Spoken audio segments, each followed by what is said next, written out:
Hi, Papa Yeager here. So, Trump has revoked the Equal Employment Opportunity Executive Order that was signed in 1965 by Lyndon B. Johnson. Think about that for a minute. In 1965, President Lyndon B. Johnson signed an executive order called Equal Employment Opportunity. This executive order prohibited federal hiring discrimination when it came to federal hiring. That means people could not be discriminated against based on their religion, their race, or the fact that they were women. Trump just revoked that. We just went backwards 60 years. How have we allowed this to happen?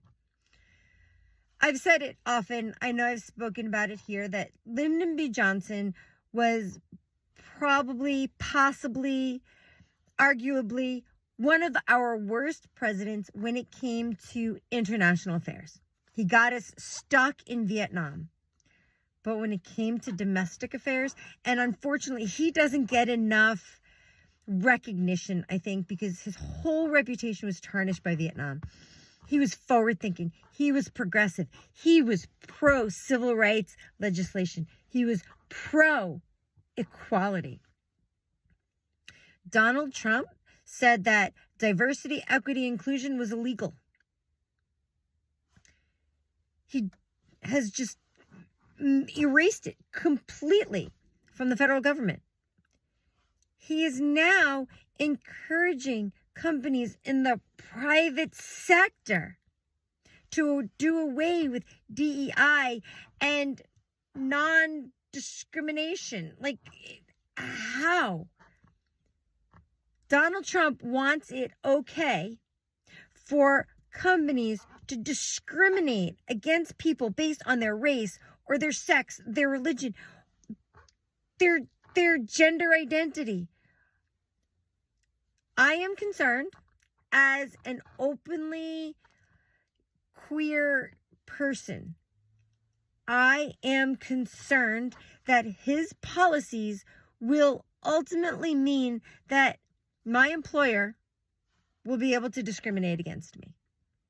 And I'm not the only one. There are millions of people in this country that this law will affect.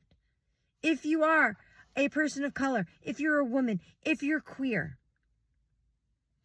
Donald Trump does not want you to be equal. He does not want this country to be inclusive. He just said that inclusion is discriminatory, illegal. I am seriously, as a well-read person, as a history teacher, I am struggling to wrap my head around the fact that we just took a 60-year step back. What's going on, America? How can anybody support this man?